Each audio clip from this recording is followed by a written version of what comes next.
매번 열렬한 환영에 감사합니다. 제가 이번 주간에는 한국에 있었고요. 지난 주간, 그 전 주간 2주 동안은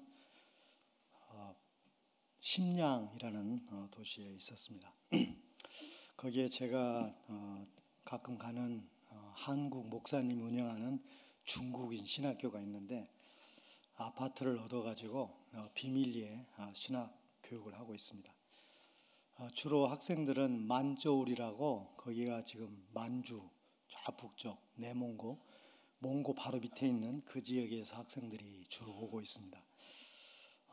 그래서 1년에 6번 정도를 한 번에 모이면 2주씩 공부를 합니다.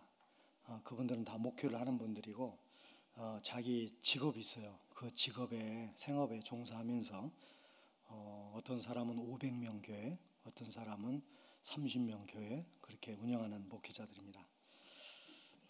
사실 이 사람들 이제는 우리가 알다시피 중국 사람들도 살 만큼 살고 있고 경제 수준이나 문화 수준이 그렇게 낮지만은 않은데 왜 저렇게 숨어서 신학을 해야 되고 숨어서 교회를 해야 되고 교회 문을 닫아야 되고 잡혀가야 되고 또 한국 선교사들은 요즘에 추방을 이렇게 당해야 되고 참 안타까움이 있습니다. 그런데 제가 내일은 다시 또 북경에 가서 다른 신학교를 하고 7월 2일 날 주간에는 또 다른 북경에 있는 다른 신학교를 가고 제가 보통 한 중국을 1년에 한 6번 정도 갔을 것 같아요. 2달에 한 번 정도 그동안. 근데 금년 들어서는 한 달에 2번씩 가고 있습니다. 왜 그렇게 중국을 제가 많이 불려다니나 봤더니 우리 선교사님들의 태도가 많이 바뀌었어요. 그전에는 공산주의고 공안들의 단속이 심하고 언제 추방당할지 모른다는 생각 때문에 조심하고 또 조심했는데 지금 요즘에 시진핑 주석이 공공연하게 했다고 알려지는 말이 뭐냐, 2020년까지 한국 선교사 모두 정리하겠다, 이런 말들이 아주 공공연하게 오고 가고 있다고 그래요. 그리고 사실 굉장히 많이 추방을 이미 당했고요. 물론 추방당하지 않은 선교사가 더 많습니다. 우리가 볼 때 저희가 낸 통계를 보니까 한 몇 년 전에 중국 선교사가 4,300명으로 통계가 잡혔었는데 그건 단독으로 나갔거나 단독 교회 파송이거나 단독 노예 파송은 다 제외가 된 숫자예요. 그러니까 한 6,000명을 잡습니다. 6,000명이 굉장히 많은 것 같지만 15억 그 넓은 땅덩어리에 비하면 또 아무것도 안 해요. 그런데 그 선교사들의 상당한 수가 이미 추방을 당했고 2020년까지는 추방을 한다고 하니 우리 선교사들의 생각이 이제 많이 바뀌었죠. 그러면 조심해도 아무리 애를 써도 추방될 게 뻔한데 이렇게 주눅들어 일도 제대로 못하고 할 필요가 뭐 있나, 영예스럽게 추방당하자, 뭐 이런 이상한 오기들이 생겨가지고 막 굉장히 열심히 사역을 하시는 거예요. 아마 제가 볼 때는 지금처럼 열심히 사역했던 때도 별로 없는 것 같아요. 그래가지고 하나님이 무슨 일을 하시긴 하시겠다는 생각이 들어요. 그러다 보니까 막 초청에 초청을 이어서 계속 받게 되다 보니까 제가 이렇게 자주 지금 나가고 있습니다. 여러분이 계속해서 중국을 위해서 기도해 주시고, 저는 사실 시진핑을 존경하거나 인정하거나 좋아하는 사람은 절대 아닌데 안타까워요. 시진핑 주석을 생각하면 이 사람이 여러 가지 한 일 중에 어떻게 보면 종교의 중국화, 문화의 중국화 잘하는 것 같은데 이 사람이 얼마 전에 성경에 손을 댔단 말이죠. 지금 성경은 이미 번역이 끝났다는 사람도 있고 끝나간다는 사람도 있는데 중국어 성경을 다시 번역하고 있어요. 시 주석의 사상과 공산주의 사상을 곁들인 성경을 지금 번역을 했거나 하고 있거나 이 일은 사실인데 언제부터 쓸지는 모르겠어요. 이제 이것은 하나님에 대한 정면 도전이죠. 단순히 사역자들, 선교사들을, 예수 믿는 사람들 핍박하는 그 이상입니다. 성경에 손을 댄다는 것은. 그래서 제가 신약성경에 나와 있는, 사도행전에 나와 있는 헤롯이 하나님의 영광을 지가 독차지하다가 충에 먹어 죽는 사건을 연상하면서 이 사람이 어쩌려고 이러지? 이런 생각이 들어요. 그래서 다른 사람들은 중국의 경제, 중국의 여러 가지 경제 성장과 관련된 거, 정치 체제와 관련된 거, 또 미중 무역 전쟁과 관련된 것에 따라서 중국이 위태롭다고 말하지만 저는 그 차원이 아니라 영적으로 굉장히 위태로운 때다라는 생각을 하게 됩니다. 만약에 하나님이 자신을 도전하는 것을 지금까지 참으시지 않는 분인데, 물론 참으시죠 한동안. 이제는 안 되겠다고 생각하게 되시면 하나님이 손을 보실 건데, 하나님이 중국을 어떻게 손을 보실까, 그 부분에 대해서 굉장히 염려가 됩니다. 제 생각은 만약에 중국을 하나님이 치시면 어떤 형태로든 간에 지도자를 치시든 공산당을 치시든 나라를 치시든 어떤 형태로든 간에 만약에 하나님이 손을 보신다면 아마 그 큰 부담을 또 한국이 또 다 져야 되고 굉장히 어려워질 텐데, 이런 생각도 들고, 저는 뭐 경제나 뭐 국가 장래나 잘 모르겠습니다만 영적으로 볼 때 위태하다. 제가 중국을 갈 때마다, 제가 내일 가면서도 그런 기도를 하고 와요. 정말 하나님이 손을 보시기 전에 중국이 돌아올 사람들을 빨리 많이 돌아오고, 키워야 할 사람들을 빨리 키우고, 키워야 할 신학교 빨리 키워서 자립할 수 있도록, 한국 선교사가 한 명이 없어도 그들이 스스로 기독교를 발전해 갈 수 있는 그런 준비와 그런 배경이 되었으면 좋겠다. 이런 생각을 가지고 제가 내일 또 중국을 들어갈 겁니다. 러시아에서 사역하시는 여러분의 담임 목사님 부부와 또 저와 또 여러분이 알고 있는 많은 선교사님들, 또 어려움 중에 있는 선교사님들, 여러분이 짐작하시겠지만 이 추방당한 게 그렇게 단순한 게 아니에요. 추방을 당하게 되면 그의 가족과 본인과 관련된 모든 사람들이 상처를 받고 엄청난 변혁이 일어나기 때문에 그게 생각보다 그렇게 쉬운 일이 아니에요. 그거 쫓겨나면 딴 데 가서 일하면 되지 않겠습니까? 그렇게 보는 건 그냥 객관적인 입장이고, 당사자 입장은 그게 아니에요. 어디 가서 언어를 또 다시 배울 거며, 후원 교회는 뭐라고 말할 것이며, 우리 가족은 어떻게 할 것이며, 아이들 교육은 어디 가서 계속 이어갈 것이며, 나는 무엇을 하면서 살 것이며, 수많은 것들이 추방된 선교사들에게는 정말 일종의 트라우마로 작용할 수가 있기 때문에 사람에 따라 다르겠지만 여러분이 계속 그분들 위해서 기도해 주셨으면 좋겠습니다. 오늘은 우리가 요한복음에 관한 두 번째 이야기 시간으로 니고데모 이야기를 해보려고 합니다. 요한복음을 자세히 강의를 한다면은 뭐 오랫동안 해야 되겠지만 저는 가끔 오는 사람이기 때문에 제가 이렇게 막 길게만 몇 년을 해야 될 거 아니에요. 몇 년 동안 제가 이 교회 설교 목사 한다는 보장도 없고, 또 듣는 사람 얼마나 지루하겠어요. 저 사람 또 요한복음 안 해? 그럴 거 아니에요. 그래서 12번에 걸쳐서 끝내려고 합니다. 한 번은 했고 이제 두 번째니까 10번만 더 들으시면 요한복음이 끝납니다. 그래서 첫 번째는 요한복음의 서론이자 서곡이라고 말할 수 있는 1장, 말씀이신 예수님. 이 내용이 사실 요한복음 전체를 다 커버하는 아주 중요한 말씀이었죠. 이제 오늘은 그 두 번째 시간으로 니고데모 이야기를 하려고 합니다. 여러분에게 저번에 말씀드렸듯이 2장에 나와 있는 사건이 두 사건인데, 그 중에 물을 가지고 포도주를 만드는 사건이 아주 중요한 사건이에요. 그런데 왜 건너뛰는가? 제가 2014년에 말씀을 전했기 때문에 그래요. 그래서 여기서는 건너뛰고 이제 3장에 들어왔는데, 이제부터는 사람 이야기를 하려고 합니다. 오늘은 니고데모 이야기, 다음에 제가 올 때는 4장에 나와 있는 수가성 여인 이야기, 그 다음에 올 때는 5장에 나와 있는 38년 된 환자 이야기, 이런 식으로 어떤 사람에 관한 이야기를 하려고 합니다. 요한복음에는 제가 조사를 해보니까 예수님께서 11명과 대화를 나누셨어요. 전도 목적으로 11명. 그 중에 첫 번째 사람이 바로 오늘 니고데모예요. 그리고 니고데모의 이야기가 굉장히 중요한 걸 담고 있죠. 물론 한 사람 한 사람이 엄청나게 중요한 일을 담고 있습니다. 우리가 다음 시간에 수가성 그 이야기를 할 때는 반드시 예배 얘기가 나와야만 되죠. 그 다음에 38년 된 환자 얘기할 때는 안식일 문제가 나와야 되죠. 예수님께서 안식일 날 그 환자를 치료하심으로 엄청난 반대와 박해를 받게 되잖아요. 주님께서는 그걸 아시면서도 그걸 행했다 이 말이죠. 그렇다면 목적이 있는 것이죠. 이런 식으로 한 사건 한 사건, 한 사람 이야기 한 사람 이야기가 중요한 기독교의 교리를 얘기하지만, 오늘 니고데모 이야기에도 이 거듭난 문제에 대해서 아주 중요한 문제를 다루고 있습니다.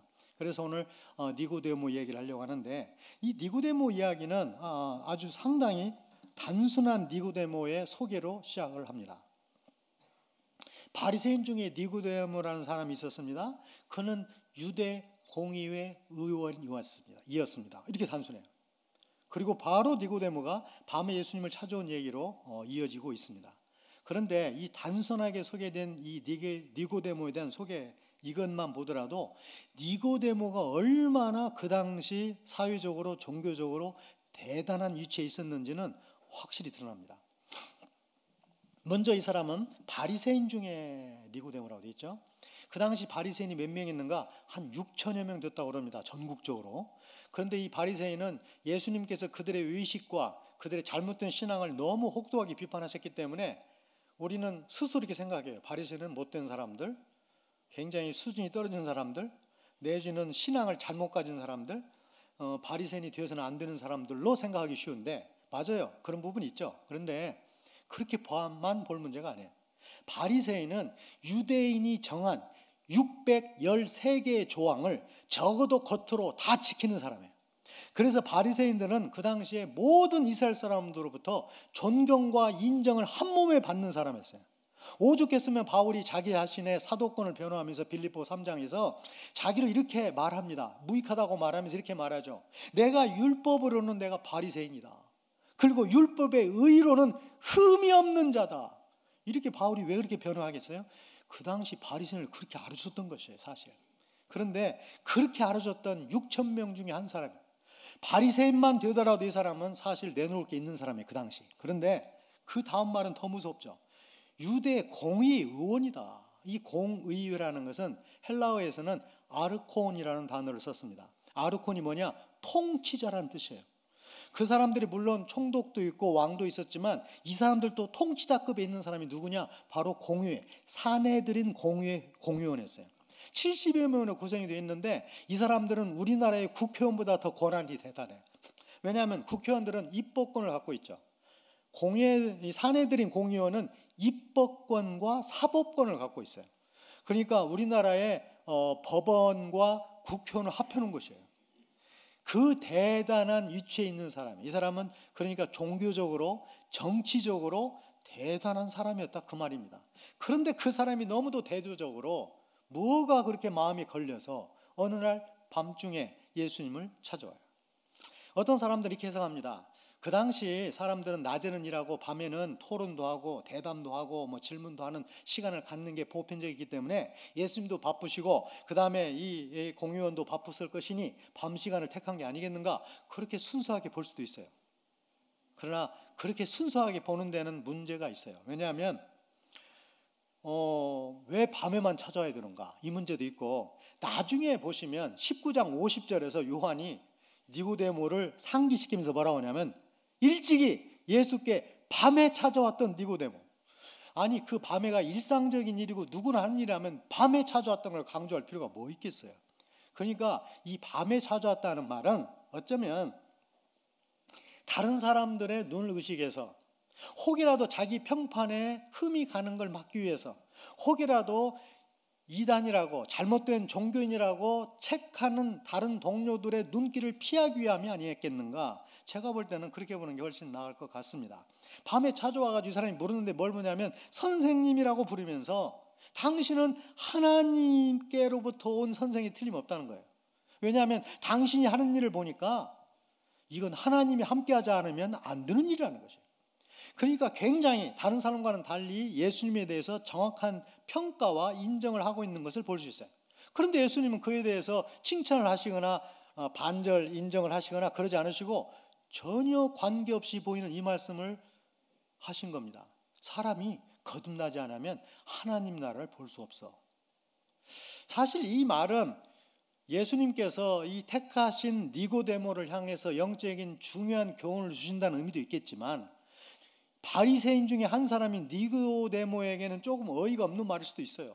왜냐하면 그 당시 유대인들은 바리새인 정도라면 하나님 나라를 볼 수 있고 하나님 나라 들어갈 수 있는 유일한 사람들 중에 하나라고 믿어왔어요. 그런데 그런 사람 중에 한 사람에게 사람이 거듭나야 하나님 나라 볼 수 있어. 그 다음 나라 말에는 더 심각하죠. 사람이 물과 성령으로 거듭나지 않으면 하나님 나라 들어갈 수 없다고 얘기하죠. 그러니까 이 말씀은 의도적으로 지금 니고데모가 찾아온 것이지만 니고데모를 변화시키기 위한, 주님의 사람으로 만들기 위한 주님의 의도적인 질문과 의도적인 선언으로 볼 수 있습니다. 그런데 이 사람이 이해를 못하죠. 그래서 계속해서 질문하죠. 그러고 난 다음에 예수님께서는 뭐라고 말씀하시냐면 이제 나중에 14절 15절을 통해서 이 사람들이 어떻게 영생을 얻느냐, 모세가 광야에서 뱀을 든 것처럼 인자도 들리한다. 그러면서 자기의 십자가 사건으로 이 이야기를 마무리를 합니다. 그리고 이 니고데모가 어떻게 했는지에 대해서는 여기에서는 언급이 없어요. 자, 오늘 이 내용에서 굉장히 중요한 반복되는 두 개의 단어가 있습니다. 그중 하나가 뭐냐면 진실로, 진실로예요. 예수님께서 이 단어를 여러 번 사용하셨는데 오늘 본문에서만 3번이나 사용하세요. 내가 진실로 진실로 너에게 이르노니. 헬라 말로는 아멘, 아멘, 레고, 소이. 소이라는 말은 너에게, 그런 말이에요. 그래서 다른 구절에서는 너희에게 했으니까 휴민이라는 단어를 써가지고 복수를 썼죠. 여기는 단수로 소이, 너에게. 그런데 이 아멘, 아멘이라는 단어가 정말 기가 막힌 단어예요. 이 단어는 헬라 말이 아닙니다. 이 단어는 본래 히브리어입니다. 그리고 히브리어를 그대로 음력한 게 바로 아멘이에요. 우리가 기도할 때마다 아멘, 남이 기도한 것을 인정한다고 인정하는 신앙을 고백할 때마다 아멘이라고 말하는데 그 아멘이 바로 이 아멘이에요. 그런데 이 아멘이 어디서 나왔는가 찾아보면 구약 느헤미야서에서 그 출처를 찾을 수 있습니다. 이제 느헤미야가 성벽 재건을 마치죠. 그리고 그 자기의 리더십을 누구에게 맡기는가? 학사 에스라에게 맡깁니다. 왜냐하면 자기의 분수를 알아요. 자기도 탁월한 영적인 지도자지만 진짜 하나님 말씀과 기도를 가지고 부흥을 일으킬 사람은 느헤미야가 아니고 에스라라는 걸 느헤미야가 알고 있는 것이에요. 그래서 자기의 지도권을 느헤미야가 에스라에게 이양하죠. 이제 에스라가 사람들의 요청을 받아서 높은 강대상을 만들었다고 되어 있죠. 높은 강대상에 올라가서 여호와 율법책을 딱 피죠. 그러자 백성들이 일제히 있는 자리에서 일어납니다. 그러고 난 다음에 에스라가 하나님을 찬양하는 말을 하죠. 그러자 이 모든 백성들이 땅에 엎드려서 얼굴을 땅바닥에 대면서 외쳤던 말이 이 말이에요. 아멘, 아멘. 이 2번 하는 거예요. 무슨 얘기를 하는 것인가? 이 사람들이 하나님의 말씀을 듣겠다는 것이에요. 하나님 말씀을 순종하겠다는 것이에요. 이 아멘이라는 뜻은 뭐냐면 진실로 그렇습니다. 정말 진실로 진실로 그 말이 옳습니다. 그 뜻이에요. 이 찬양을 하자 모든 사람들이 합심해서 하나님은 정말 그러신 분입니다. 우리는 하나님 말씀을 들으려고 이렇게 엎드려 있습니다. 이렇게 주님 앞에 서 있습니다. 그 내용을 얘기하고 있을 때 썼던 말이 아멘, 아멘. 그런데 이 아멘, 아멘을 바로 이 예수님께서 특별히 요한은 이 아멘, 아멘이라는 말을 여러 번 사용해요. 그런데 이 아멘, 아멘 나오면 굉장히 중요한 영적인 진리가 나오는 시간이에요. 오늘 이 내용에서 그래서 영적인 진리가 3개나 중요하게 나오고 있다는 것이에요. 첫 번째로는 뭐냐면 사람이 거듭나지 않으면 하나님 나라 볼 수 없다. 사람이 물과 성령으로 거듭나지 않으면 하나님 나라 들어갈 수 없다. 그 다음에 마지막으로 예수님께서 아멘 아멘 상한 건 뭐냐면 모세가 광야에서 뱀을 든 것처럼 인자가 들려야만 한다. 그 내용을 위해서 그 앞부분에 아멘 아멘 레고 소이라고 말씀하셨던 것이죠. 그래서 오늘 영적인 이 중요한 교리가, 중요한 원리가 예수님의 입술을 통해서 우리에게 3가지나 전달되고 있다. 또 하나는 반복되는 단어가 이 단어예요. 어떻게라는 단어예요. 이 2번의 어떻게는 니고데모가 씁니다. 첫 번째 니고데모가 어떻게 사람이 나이가 들어 어머니의 뱃속에 또 들어갈 수 있다는 말입니까? 다시 태어나기 위해서? 어떻게? 그 다음에 2번째는 어떻게 그런 일이 가능합니까? 성령과 물과 성령으로 거듭난다는 얘기를 들은 다음에 그 다음에 3번째는 니고데모가 쓴 게 아니라 예수님이 쓰세요. 이 사람이 뭐라고 말하냐면 이제 어떻게 그런 일이 가능할 수 있겠습니까? 라고 말하자 예수님께서 설명을 쭉 하시다가 뭐라고 말씀하시냐면 야, 내가 땅에 있는 걸 가지고 너에게 얘기해도 너희가 믿지 않는데 내가 하늘의 것을 얘기하면 어떻게 믿겠느냐? 라고 말씀하실 때 어떻게를 사용하셨어요. 자, 오늘 이 내용, 이 어떻게와 아멘 아멘을 잘 조합하면 오늘 내용의 중요한 것들이, 중요한 메시지의 단서들이 나온다고 볼 수 있습니다. 자, 이제 우리가 한번 생각해 보겠는데 이 3장 얘기를 딱 하려면은 니고데모라고 이름하는 사람이 있었다는 것이에요. 사실 이 내용만 가지고는 니고데모라는 사람이 있었구나 이렇게 생각하기 쉽지만 왜 여기에 사람이라는 것을 굳이 등장시켰는가를 생각해 보면 2장과 관련 지을 수밖에 없어요. 이제 2장에는 2가지 사건이 나온다고 그랬죠. 하나는 무리로 가나 혼인잔치 이야기하고 그 다음에 성전을 깨끗이 하는 사건이 나오죠. 그러고 난 다음에 23절부터 25절까지 해서 무슨 내용이 나오냐면 사람들이 예수님을 어떻게 했는가? 어떤 태도를 가졌는가? 그리고 예수님은 사람들을 어떻게 했는가? 이 두 가지 결과가 23절부터 25절에 나와 있어요. 그런데 그 내용에 잘 보면 사람이라는 단어가 유독히 많이 나와요. 우리 성경에도 보면 많은 사람, 모든 사람, 사람의 속, 사람에 대해서 이렇게 막 계속 나오죠. 사실 원문에는 우리나라 성경만큼은 안 나와요. 왜냐하면 모든 이들이 사람이 빠져 있고, 그 다음에 많은 사람에서 많은 이들로 되어 있지 사람이 빠져 있어요. 물론 빠져 있다고 하더라도 모든 이들, 많은 이들, 이 이들은 사람이 빠져 있는 준말이에요, 사실은. 그래서 이 23절부터 25절까지 사람이라는 말이 여러 번 나와요. 그런데 그 여러 번 나오던 끝에 3장으로 넘어와 가지고 니고데모라고 이름하는 사람이 있었다는 것이에요. 사실 우리는 2장과 3장을 따로 보려고 하기 쉽지만 우리 성경이라는 것은 사실 이렇게 장절이 나눠 있었던 게 아니에요. 원래 성경은 그냥 바울이 서신서를 썼다, 편지 한 통이에요. 그 다음에 요한이 요한복음을 썼다, 하나예요, 하나. 이 장절이 있는 게 아니에요. 근데 장절이 없으면 얼마나 불편하겠어요. 특별히 공중 모임에서나 말씀을 가지고 얘기할 때는 너무 불편하죠. 거기 그 앞부분 뭐 3분의 1 지점쯤 될까요? 뭐 이렇게밖에 말 못하잖아요. 그럼 서로 이야기할 때 얼마나 힘들겠어요. 그래서 학자들이 성경을 깊이 연구한 끝에 장을 좀 나누자, 절을 나누자, 이렇게 해서 나눈 것이에요.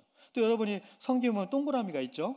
이 동그라미 괜히 그냥 멋있게 하려고 한 게 아니고 그게 패러그раф이 끊어지는 것이에요. 이야기가 끊어진다. 그런데 그 끊어진다는 그 동그라미 때문에, 장절 때문에 어떤 때는 하나님 말씀의 연속성이나 하나님 말씀의 원인 결과가 이어져 있는데 그런 것들을 구분하려는 유혹을 받게 돼요. 그러니까 장점도 있지만 단점도 있는 것이죠. 이야기를 통으로 봐야 되는데 자꾸 장절을 끊어놓으면. 여기도 마찬가지예요. 3장이기 때문에 3장 얘기, 2장 얘기 다른 얘기 같지만 아니에요. 2장 끝부분에 3장에 서론, 배경이 다 들어있어요. 거기에서 사람 얘기가 이제 나왔고, 그 다음에 또 하나 나와 있는 게 뭐냐면 바로 사람들의 예수님에 대한 행동, 예수님의 사람에 대한 행동이에요. 사람들은 예수님의 표적을 보고, 그러니까 요한복음 2장에 나와 있는 두 가지 사건, 하나는 가나의 혼인잔치, 하나는 성전 깨끗이 하신 사건, 이 두 사건을 보고 예수님을 이름을 믿었다는 것이에요. 그런데 한편 예수님께서는 사람들을 의탁지 않으셨다는 것이에요. 우리 성경은 믿는다는 단어와 의탁지 않았다는 단어로 구분했었죠. 왜냐하면 같은 단어를 쓰는 게 번거롭게 느껴졌기 때문에, 혹은 두 믿는다는 개념이 다르게 사용됐기 때문에 그럴 수 있어요. 어쨌든 원문은 한 단어예요. 원문은 피스티오라는 한 단어를 그렇게 썼습니다. 똑같은 단어예요. 그런데 예수님이 사람들이 예수님을 이름을 믿었다는 것은 부정과거 또는 단순 과거형으로 썼고, 그 다음에 예수님이 사람을 의탁지 않았다. 의탁지 않았다는 말은 믿지 않았다는 말인데, 믿지 않았다는 말은 미완료 과거를 썼어요. 그러면 헬라어 문법에서 단순 과거형과 미완료 과거는 어떻게 차이가 나는가?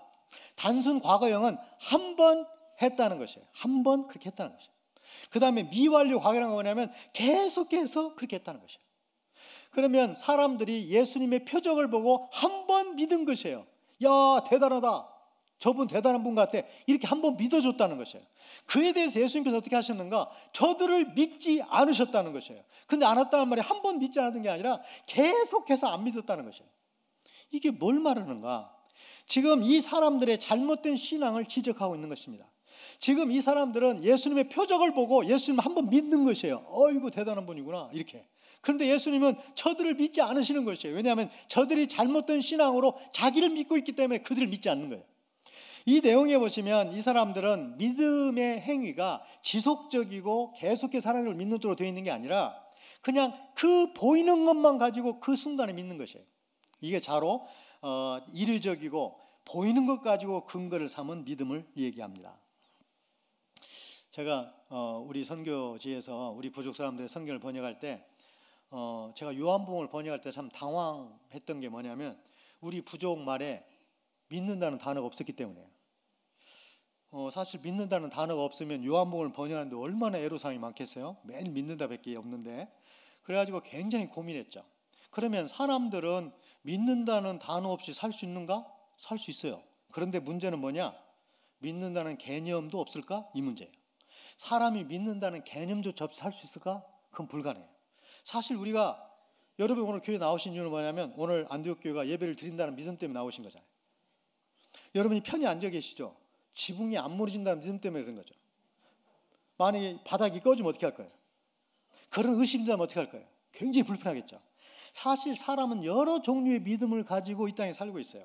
우리에게서 믿음이 빠져버리면 우리는 한순간도 사실은 제대로 못 살아요. 그러니까 사람이 사는 공동체에서 사회에서 믿음 없이 살 수 있다? 불가능해요. 그런데 믿음이라는 단어가 없어요. 그럼 이렇게 봐야죠. 믿음이라는 단어는 없지만 믿음이라는 개념이 어떻게 쓰이는가를 알아야죠. 제가 이걸 굉장히 고민했어요. 믿음이라는 단어를 어떻게 설명해서 이 사람들한테 얻어낼 수 있겠는가, 개념을. 쉬운 일이 아니었어요. 제 기억에 한 6개월 정도 걸린 것 같아요.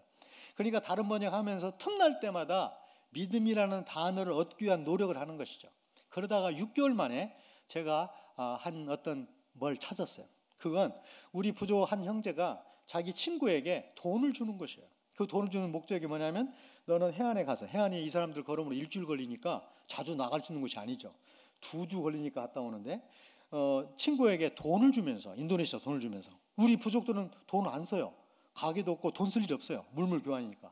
그런데 그 돈을 도시에서 얻은 돈, 도시에서 막일해 가지고 얻은 돈을 잘 가지고 있다가 친구가 해안을 나간다고 그러면 그 돈을 주는 겁니다. 그러면서 소금 2봉지 또는 우리 아들놈 바지 하나, 반바지 하나 이렇게 부탁하는 것이에요. 제가 그 순간 딱 보면서 머리에 딱 떠오르는 게 있었어요. 저 사람이 뭘 믿고 친구에게 저 돈을 줄까? 이 생각이 든 것이에요. 그래서 제가 돈을 준 친구에게 물었어요. 야, 네가 무슨 마음으로 저 친구에게 돈을 주냐? 그랬더니 이 친구가 무슨 얘기를 하는 거예요? 하는 거냐고 저한테 반문하는 거예요. 아니, 저 친구가 가지고 돈을 자기가 써버리고 아니면 잃어버리고 나서 딴 걸로 변명하고 거짓말하면 넌 어떻게 하려고 그래? 제가 묻고 싶은 게 너는 그 친구를 어떻게 믿고 돈을 주는 거야? 그걸 묻고 싶은 거예요. 그러자 이 친구가 딱 웃으면서 이렇게 얘기했어요. 그 걱정하지 말라는 거예요. 나는 내 친구 아무개를 진실되게 계속적으로 생각해. 이게 바로 우리 부족 사람들이 생각하는 믿음의 개념이에요. 우리가 하나님을 믿는다는 건 뭐냐면 나는 하나님만을 계속적으로 진실되게 생각합니다. 그게 하나님을 믿는다. 그러니까 요한복음에 누가 누구를 믿으니 이게 나오는 한 문장이지만 우리 부족 말로는 굉장히 길게 나가야죠. 그 사람이 그 사람 말을 계속적으로 진실되게 생각했습니다. 이렇게 말해요. 제가 번역하고 나와 본 다음에 정말 믿음을 잘 풀어놓은 개념이구나 이런 생각이 들었어요. 지금 예수님께서는 그들을 계속적으로 진실되게 생각할 수가 없는 것이에요. 왜냐하면 이 사람들은 지금 행동만 보고 표정만 보고 예수님을 겉으로 믿기 때문에 그래요. 그러나 예수님은 그 사람들을 그렇게 믿는 그 사람들을 믿지 않으신 것이에요. 그런가 하면 여기 사람이라는 단어도 마찬가지입니다. 이 사람이라는 단어도 계속 사람 쓴 이유가 뭐냐? 바로 그 사람들의 대표 중에 한 사람이 니고데모라는 거죠. 그렇게 생각하는 사람 중에 한 사람. 또 이 사람이 뭐냐면 바리새인 중에, 이게 바리새인 중이라는 원문은 바리새인으로부터 나온 한 사람이라는 뜻이에요. 그러니까 바리새인의 대표. 또 이 사람이 3장 2절에서 뭐라고 하냐면 우리라는 표현을 써요. 이 니고데모가. 그러니까 지금 내가 말하는 의견은 내 의견만이 아닙니다. 나의 공동체 의견이고 우리 바리새인들의 의견이고 유대인들의 생각입니다. 라고 말하는 거죠. 그러니까 이 내용을 종합해 보면 지금 이 사람이 강조된 건 당연한 거예요. 눈으로만 보고 표정만 보고 믿는 대표적인 사람 중에 한 사람이 누군가? 니고데모라는 것이에요. 그 사람 중에 이렇게 모든 걸 세상적으로 종교적으로 신앙적으로 갖춘 한 사람이 예수님한테 왔다는 것이에요. 그러한 조건과 그런 모든 것을 갖춘 사람이라 할지라도 이 사람이 예수님한테 예수님이 하시는 말씀을 이해를 못하죠. 계속. 왜냐하면 성령을 체험하지 못한 사람이기 때문에 그런 것이죠. 인간적인 조건이, 종교적인 조건이, 세상적인 조건이, 사회적인 조건이 갖춰졌다고 그 사람이 예수님을 믿을 수 있다든지 예수님의 은혜를 이해할 수 있는 건 전혀 아니라는 것이죠. 이 사람은 또한 굉장히 갖출 걸 갖추었는데도 불구하고 성품적으로도 대단한 사람이에요. 이 사람이 나이가 상당히 든 사람일 텐데 이 사람은 정식 랍비 교육을 받은 사람이에요. 예수님은 랍비 교육을 받은 적이 없는 사람이에요. 예수님은 정식 랍비가 아니에요. 사실 이 사람 눈으로 볼 때는. 그런데도 불구하고 그분의 행동과 그분의 이 사역을 보면서 당신은 하나님 오르신 랍비라고 인정하잖아요. 이 사람이 얼마나 겸손한 사람인가 이걸 알 수 있어요. 나중에 19장에서 이 사람이 예수님이 시신을 위해서 이 사람이 침향과 몰약을 100근이나 공적으로 제공한 걸 보면 자기의 신앙을 고백할 뿐만 아니라 이 사람이 부자였구나 라는 생각도 할 수 있어요. 그러니까 이 니고데모라는 사람은 그 당시 그 사회에서 어느 하나 빠질 것 없이 다 갖춘 사람이에요. 바로 그런 사람이 예수님한테 지금 와서 이 새로 거듭나는 문제를 가지고 이야기를 듣고 있는 것입니다. 우리가 여기서 한번 생각할 수 있는 것은 이 거듭남의 문제인데, 이 거듭남은 게네세 아노센이라는 단어를 썼어요. 이 아노센이라는 단어는 전치사인데, 이 전치사라는 말은 다시라는 뜻과 위로부터라는 두 가지 뜻이 있어요. 그러니까 예수님이 말씀하실 때 네가 거듭나야 된다, 이 말은 네가 위로부터 태어나야 된다. 하나님으로부터 성령을 체험하지 않고는 이런 태어남은 불가능하다, 그 얘기를 하는 거고, 또 하나는 정말 새롭게 다시 태어나야 된단 말이에요. 사실 헬라 말에는 다시라는 단어가 이보다 훨씬 더 보편적으로 쓰이는 전치사가 있습니다. 그건 부사가 있습니다. 그건 뭐냐면 팔린이라는 단어예요. 이 팔린이라는 말은 보통 다시 태어난다, 다시 뭘 한다, 다시 뭘, 다시 일반적인 다시 다 이 팔린을 써요. 그런데 여기에서 특별히 예수님께서 아노센이라는 단어를 굳이 선택해서 쓴 이유가 뭘까?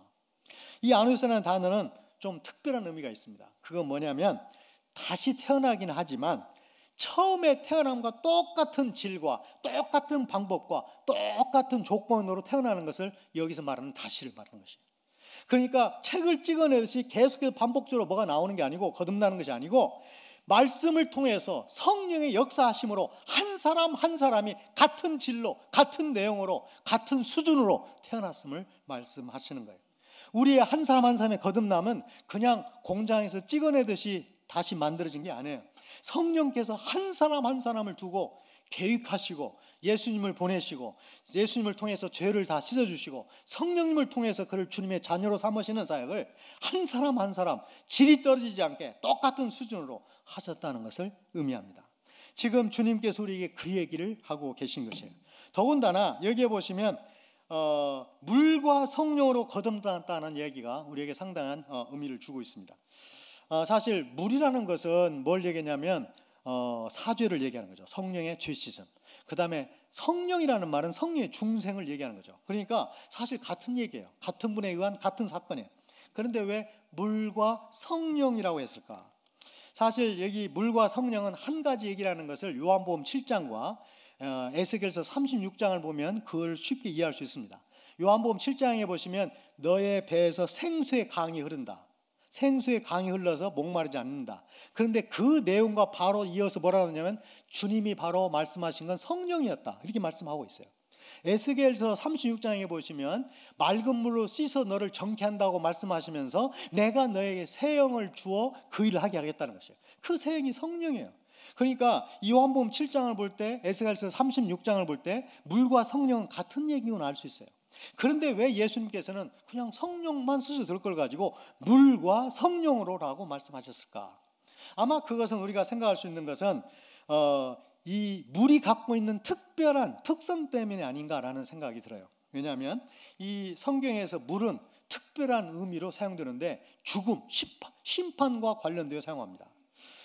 특별히 우리가 생각할 수 있는 것은 고린도전서 10장 1절에서 2절에 보시면 이 바울이 이 유대인들의 출애굽 과정을 설명하면서 구름과 물 가운데 세례를 받았다고 얘기해요. 그러니까 홍해를 건너가고 이런 사건을 뭐라고 보냐면 세례받은 사건이라는 것이에요. 그런가 하면 베드로전서 3장 20절 21절에서는 베드로가 뭐라고 말하냐면 그때 물로부터 구원을 받은 자가 8명밖에 안 된다는 거예요. 노아의 가족. 물로 홍수 심판을 얘기해요. 그러니까 이 물이라는 개념은 두 가지 의미를 갖고 있는데 심판과 구원의 의미를 동시에 갖고 있는 것이에요. 아니, 우리 세례가 그렇죠. 우리가 세례를 받을 때 물에 들어간다는 건 죽는 걸 의미하고 그 다음에 거기에서 일으킴을 받는 것은 부활을 의미해요. 그런 것처럼 이 성령이 바로 심판을 의미를 갖고 있고 구원의 의미를 동시에 갖고 있음을 강조하기 위함이 아니겠는가라는 생각을 해보게 됩니다. 저와 함께 그 부족사역을 했던 사람 중에 아셀이라는 형제가 있는데 아마 작년에 주님의 부름을 받은 것 같아요. 저희 이제 언어 소역자들이 하나 둘 다 죽어가고 있는데 3년 전에 뻐리미나스가 주님의 부름을 받았고 작년에는 이제 그래도 나이가 가장 많았었던 아세르가 주님의 부름을 받았습니다. 우리 부족 사람들의 평균 수명이 45세이기 때문에 사실 50세 정도 살았으면 장수한 거죠. 굉장히 장수하다가 죽었는데, 이 아세르와 저와는 얽힌 게 참 많아요. 이 친구가 여러 가지로 저와 얽혀 있는데, 삶과 죽음 문제와도 이 친구가 저와 얽혀 있어요. 초창기에 저는 조력자로 이제 들어 얼마 있다가 이 친구가 막 한낮에 저를 급히 찾아왔어요. 다 그 시간은 쉬는 시간이에요. 동네가 조용해요. 다 낮잠 자는 시간에.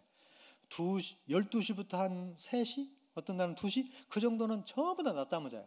그 시간에 안 자는 사람이 우리 동네에 딱 2사람 있는데 저하고 제 막내딸 둘은 안 자요.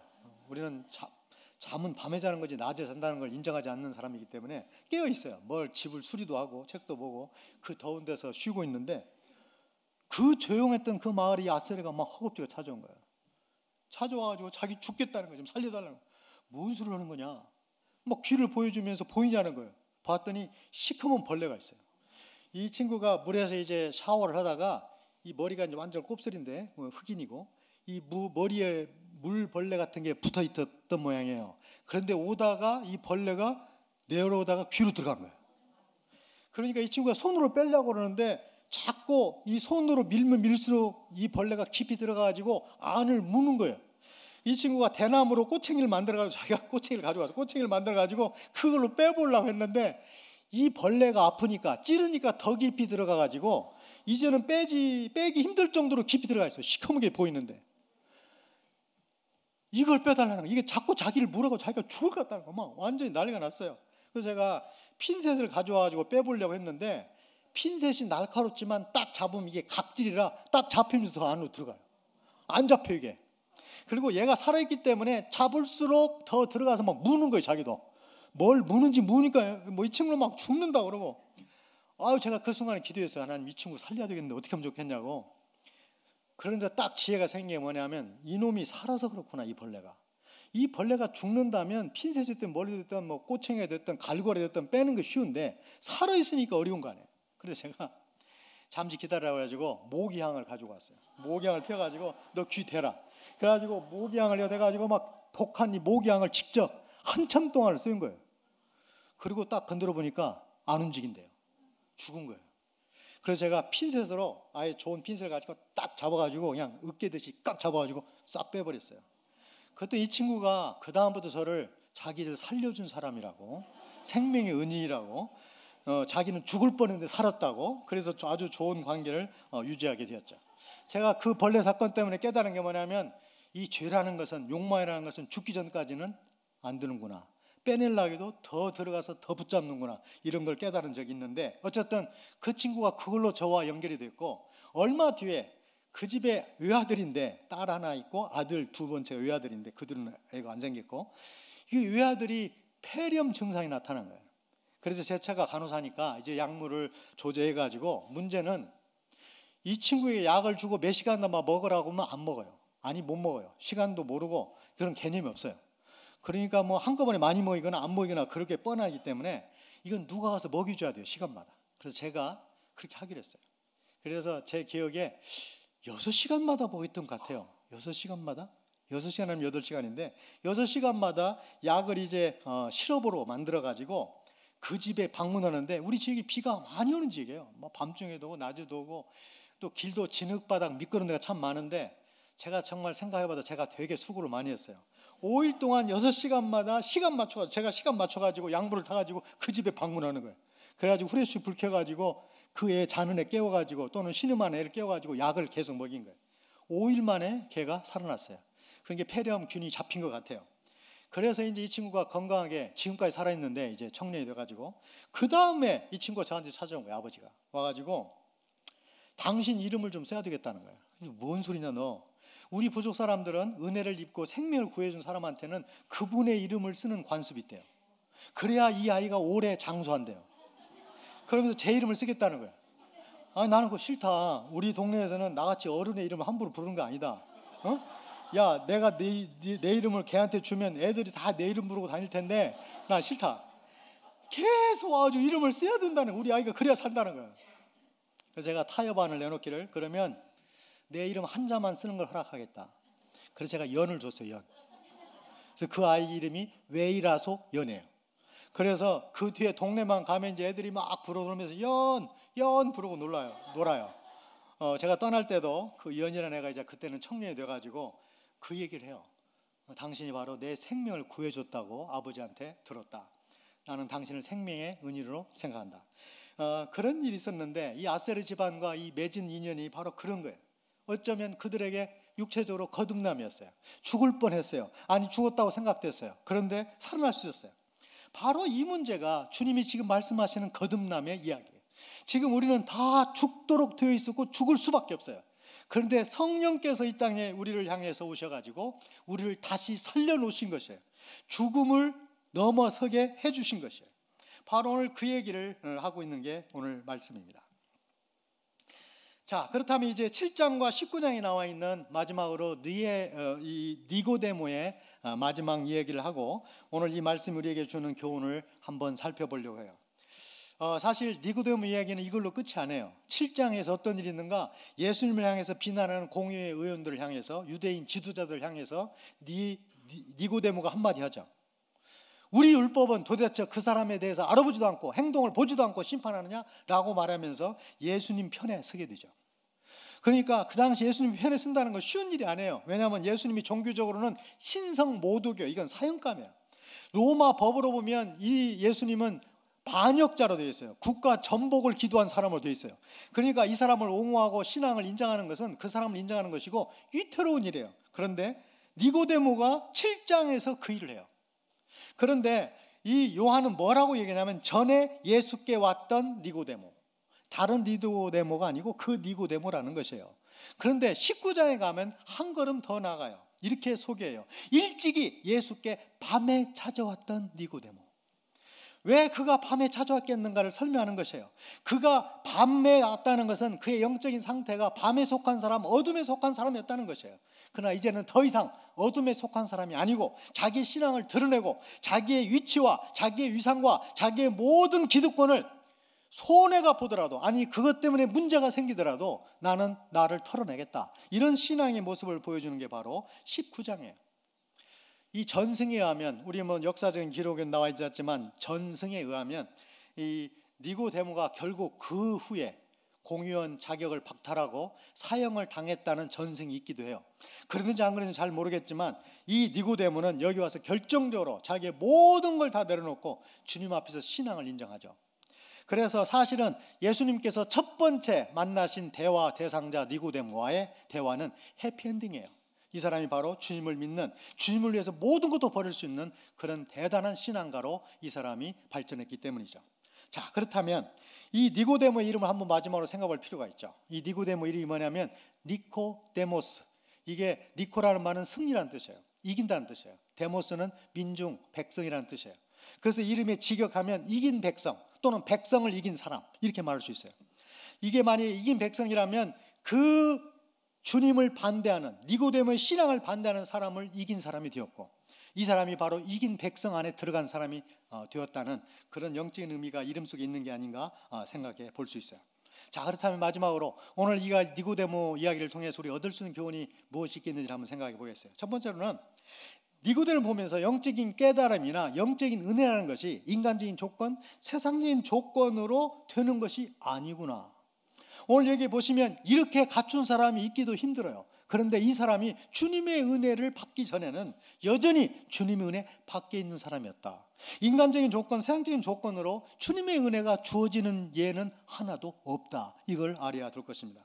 두 번째로는 니고데모의 태도를 통해서 한 두 가지를 우리가 생각할 수 있는데, 니고데모는 어떤 사람이었는가? 이 사람은 정말 겸손한 사람이었다는 것이에요.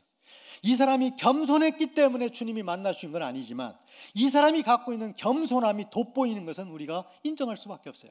이 사람이 예수님같이 무명인에게 와가지고 예수님 하나님으로부터 온 랍비라고 인정을 하고 예수님 앞에서 정말 무언가를 얻으려고 하는 이 사람의 태도, 이것이야말로 이 사람의 겸손함이었어요. 우리가 무언가 좀 가질수록, 무언가 인정을 받을수록, 무언가 지위가 올라갈수록 우리가 배워야 할 게 있다면 바로 이 니고데모와 같은 것이에요. 이 사람이 교만으로 했다면 한없이 교만할 수 있는 사람이었어요. 그러나 그는 그러지 않았어요. 그와 관련돼서 이 사람은 두 번째 성공이 뭐였냐면 주님 앞에 그래서 진지하게 와서 묻고 진지하게 주님부터 구하는 사람이었다는 것입니다. 사실은 주님께서 그가 구했기 때문에 은혜를 베푸신 게 아니에요. 진지했기 때문에 은혜를 베푸신 것도 아니에요. 그럼에도 불구하고 그 사람에게 있는 이 진지함이 은혜를 받는 통로가 되었음도 부인할 수 없어요. 이 사람이 끝까지 주님의 은혜를 사모하고, 사실 이 사람은 주님의 은혜를 사모하지 않아도 인간적으로 다 갖춘 사람이에요. 아마 많은 사람은 저 사람처럼 행복하게 사는 사람이 어디 있을까라고 생각했을지도 몰라요. 그러나 그가 주님을 만나지 못했다면 그는 영적으로 행복한 사람이 아니었어요. 복을 받은 사람이 아니었어요. 그 사람이 진지한 주님 앞에서의 은혜를 구하고 복을 구하는 그 태도가 그로 하여금 진짜 복과 진짜 은혜를 받게 한 것이라고 말할 수 있어요. 마지막으로 영적인 일을 하거나 우리가 사람을 일할 때 외적인 것, 눈에 보이는 것에 현혹되어서는 안 된다는 것입니다. 사실 우리는 저나 여러분이나 모두 눈이 있고 보는 것을 통해서 사는 사람이기 때문에 보는 걸 부인할 수는 없어요. 눈에 보이는 것으로 평가할 수밖에 없어요. 우리는 사실. 그럼에도 불구하고 믿는 사람은 보이는 것으로 초점을 맞추면 안 된다. 지금 이 사람들이 예수님의 기적만 가지고 표준만 가지고 믿고 있어요. 그래서 예수님은 그들을 신뢰할 수 없다는 것이에요. 그들의 믿음을 신뢰할 수 없다는 것이에요. 히브리서에 보시면 믿음으로 모든 세계가 하나님의 말씀으로 지어진 줄을 우리가 아나니 보이는 것은 나타나는 것으로 말미암아 된 것이 아니니라. 그런가 하면 고린도 후서에 보시면 4장 18절에 우리의 돌아보는 것은 뵈는 것이 아니요 보이지 않는 것이니, 보이는 것은 잠깐이요 보이지 않는 것은 영원함이니라. 우리가 이런 내용을 본다면 신앙인의 자세에서 반드시 갖춰야 할 자세는 우리가 보는 것에 현혹될 수밖에 없지만 그 현혹을 넘어서지 못하면 중요한 걸 놓친다는 것이에요. 보이지 않는 것, 영적인 것, 성령에 의한 것, 하나님의 은혜에 의한 것을 더 크게 봐야지, 육체적이고 눈에 보이는 것에 초점이 맞추어지면 우리는 신앙인으로서 정말 중요한 걸 놓칠 수밖에 없는 존재들이다. 이런 생각을 가졌으면 좋겠어요. 오늘 특별히 니고데모 이야기를 통해서, 니고데모를 통해 주신 영적인 그런 교훈들이 우리 일주일 동안의 삶에 큰 지침돌이 되고 평생 주님 앞에 사는데 큰 가이드라인이 될 수 있게 되기를 주님의 이름으로 축원합니다. 기도하겠습니다. 하나님 아버지, 참으로 감사합니다. 오늘 또 복된 이 자리에 저희들을 불러 모아주시고 주님을 경배하며 찬양하며 주님의 말씀을 나눌 수 있는 복된 은혜 주신 거 참으로 감사합니다. 오늘 또 요한복음에 나와 있는 니고데모를 통해서 주님께서 주시는 그러한 중요한 교훈들, 원리들을 우리가 배웠습니다. 그 원리들이 그냥 지식으로 남지 않게 도와주시고 우리의 삶 속에서, 우리의 신앙 생활 속에서 그들이 뭔가 지침으로 가이드라인으로 사용될 수 있는 역사를 주님 허락하여 주옵소서. 오늘 또 이렇게 귀한 시간 주심을 다시 한번 감사하고 이 모든 말씀을 예수님 이름으로 기도하였습니다. 아멘.